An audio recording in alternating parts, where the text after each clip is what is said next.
What's up guys, my name's Tanner here with Performance Wraps, and we are giving you some tips on the best tools to buy if you are trying to wrap your own car. This is not for people that are trying to wrap people's cars for money. This is just if you want to buy some vinyl, you want to do your own car yourself, and you're trying to do it the most cost-effective way possible. So the first thing you're going to need is to clean the car. I would highly recommend isopropyl alcohol and a towel. You can get it on Amazon for about $4. So the most important tool that you're gonna need to purchase is your squeegee. I would highly recommend one like this. The reason being is because it's going to bend with the car.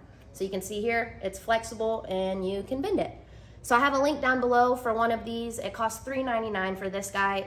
Totally worth it. Highly recommend getting a quality squeegee. If you buy one of the kits online, they typically come with a squeegee like this.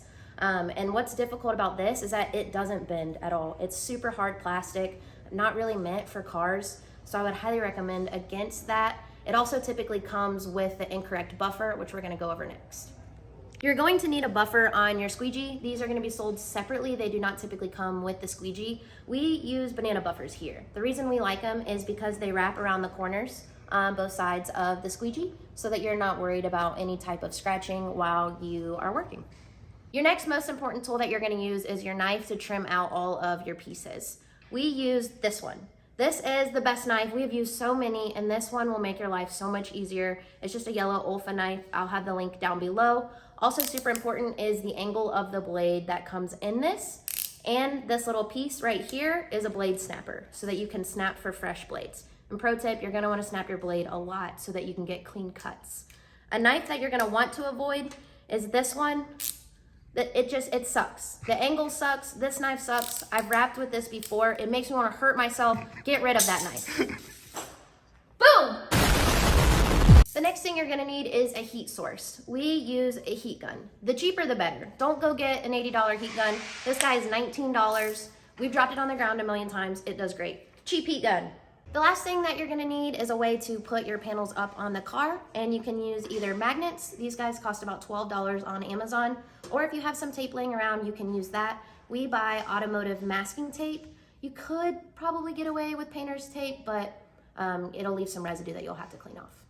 The last most important thing you're gonna need to decide on is your vinyl. So I would recommend sticking to the brand Avery Dennison, and you would purchase that on metrorestyling.com. Neither of these companies sponsor me or pay for this video. It's just truly my honest opinion. So whatever brand of vinyl you pick is gonna make or break your wrap.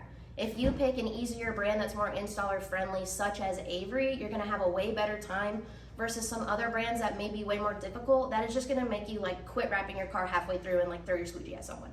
So definitely stick to Avery. And pro tip, if you get a gloss color, that will also be the easiest one to install versus your matte or your satin. The reason being, if you get a matte wrap and you stretch it too much, which if this is your first ever wrap and you're just trying to do it on your own car, you probably will, it's gonna gloss out and leave little streaks everywhere. So gloss Avery Dennison is the best for a brand new installer. And that's a wrap on our video. So again, just to reiterate, this is only for if you're trying to wrap your own car just to make it look cooler. This is not for selling wraps. We use many other tools inside of our wrap shop, so don't come at me. We'll have another video posted soon on some tips and tricks of your first ever wrap. Make sure to hit that subscribe button and check us out on Instagram and TikTok. Thank you guys.